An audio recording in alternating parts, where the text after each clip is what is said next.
De Maaswedstrijd in de Lemsterbaai van 3 dagen scootje willen. Dat is een hele mooie start die erin leidt. En al je zitten die scootjes op die line. En ze zijn zenuwachtig, ze zijn gretig. Vooral daar in het laatste eind. Snits en Drachten.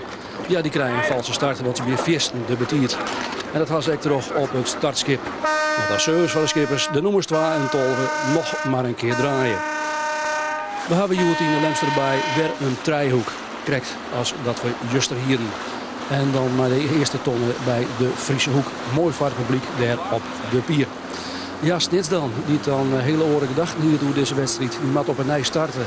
En als je al die scootjes zocht hij al voor het verleden naar die eerste ton. En ik zie een grootste concurrent, het Jereveen. Maar er is nog een die daarvan profiteert. Bolzert. Hij is de running op. Hij leidt op dit stuit op derde plek in het klassement. Zou hij dan ook nog profiteren kunnen van die hele middenslag van Snits? Om misschien nog wel een plakje te stijgen in dat klassement. Nou, als Alco Rijnga hier op de spriet steekt, dat betekent dat het Jereveen al on kon broezen bij die eerste tonnen. En hij zei, ja, het kan wel opsturen om grauw in te komen. En Pieter Meter van het Bolswedder scootje, die zocht dat en die leidt mooi op een vierde plak hier bij die eerste tonnen. Ja, en het Jereveen, die docht het maar goed er, docht hele goede zaken. Want op dit stuit zien grote concurrent Snits. Die leidt Hielendal daar in het achterrein. En die mag machine om weer om te komen. En die koning hier wil ze het kampioenschap verschieten hebben. Maar wat gebeurt dan? Daar komt Snits aan. De snekerpan. Als een gek komt er om Jappie Meter heen. En die denkt van, waar komt dat skip voort? Nou, gewoon van die stuurboot komt. En die gaat nou op naar de oren scootjes. We maken even een sprongje. We gaan dan naar die lege tonnen op het Varwieserak. En daar leidt Snits dan al op een hele mooie koers. Op een joggende plak zal hij dan deze tonnen ronden. Maar dat wordt het werken hier, de rondskip.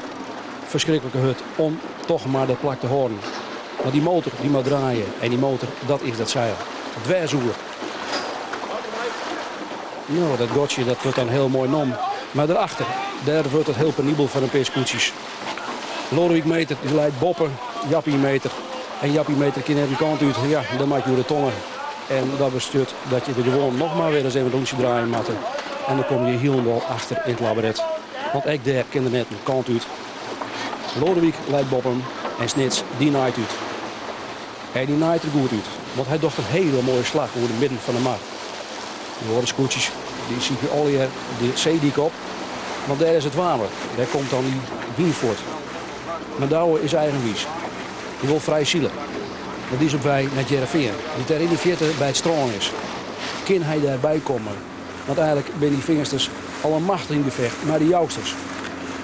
Het gaat om het tweede plak. Want het Lember dat is al om de tonnen heen. En die zullen we eigenlijk echt nooit weer om. Het Jereveen, hier op een derde plak. Kunnen ze dat derde plak horen? Want achter haar zit deze kop. Die groene kop van de snekerpan. Die is ontjijen. Die roept wat. Die roept meerdere plakjes. Ze zijn een heel soort scootjes voorbij. En ze zijn ontjijen. En waar Douwe Visser bij ingang van de derde cruiserek. Waar maakt hij die slag terug de mar? Waar gaat hij terug het midden? Net naar die zeediek, waar al die oren scootjes zitten. En hij zit met ontrekening. Hoe moet ik daar nou bij komen? Hoe kan ik meters winnen? Nou, die meters die krijgt hij eigenlijk op een presenteerblaadje. Want hiervoor, Pieter Brouwer van Jereveen is allemachtig ontknokken. Maar die jongen van Rijnga op het juiste scootje. Cruisen om het leven. Op wij naar die hege tonnen. En maar weer cruisen. En maar weer het bakboord, stuurboord. Om elkaar in een positie te dwingen dat je het opjouwen moet. Maar dit bent twee man die willen het allebei net opjouwen, dat gevecht. Ze willen vanzelfs dat we de plak hebben. En maar weer cruisen. En maar weer draaien. Ja, en daar kan Douwe Visser vanzelfs nog maar van profiteren. Maar dochter dat ik. En Dirk-Jan Rijnga, het slacht hem om Pieter Brouwer achter hem te horen. En dat is knap stuurmanskunst, hè.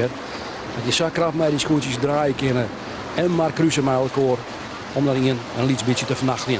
Dat is echt scootjesziel. Ja, die tonnen, kan hij die on? Nou, met een hele krappe opzitter slag het dat. Lemmerien, Twarjouwer en Trest Jereveen. Ja, die horen matje door. Waar is die dan? Nou, die is ook al om die tonnen. En de farm is het Jereveen. Hij zit te tinken, Douwe Visser. Hoe mat ik dit van? Oerlis. Want er zijn wel 4 of 6 scootjes die het al hier naar die tonnen gaan. Die tonnen die leidt voor grauw. Prik ik hem ertussen. Dwar ik het om. Want als dat slacht, dan leidt er in een futtendaleks achter het Jereveen en op een 4e plak. Nou, het slacht het ook. Zus even om. Het wordt Stuart en Stuart. En het slacht het. Van 3e plak au naar een 4e.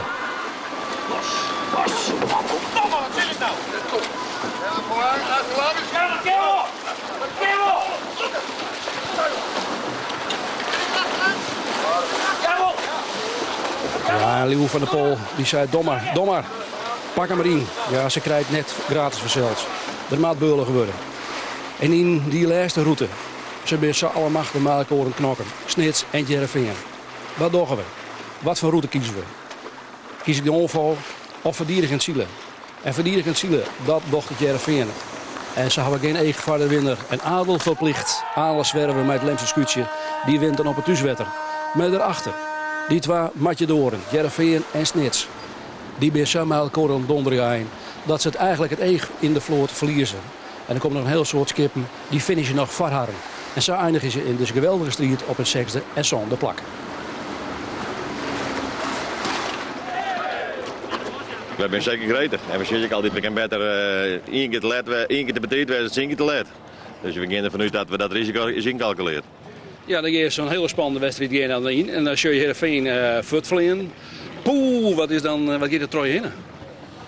Dat de wedstrijd naar elkaar begint en dat er nou een heleboel mogelijk is. En zeker met dit waar. En nooit in paniek rijden, zeggen ze dan. De Lemmer woont deze wedstrijd van de morgen. De Jouwer komt erachteraan. De Zuidwesthoeken, Grauw, het Jereveen, Jennewoord, Snits. De hele mannen, wat zijn, Bolzet, Ljouwert. Drachten, Huzem, Langwaar is de laatste. Dan zullen we even, ja, er is nog een wedstrijd, het nog een wedstrijd west, maar dan zullen we even naar het tussenklassement, zo nemen we dat er maar. Snits stiet dan Bob om met 18,8. Het Jereveen daar vlak achter met 20,7. Dan volgt het Bolzet, Grauw, Jennewoord, wat zijn, de Lemmer, de Jouwer, Helemannen, Ljouwert, Langwaar. Drachten, de Zuidwesthoeken en Huzem is de laatste.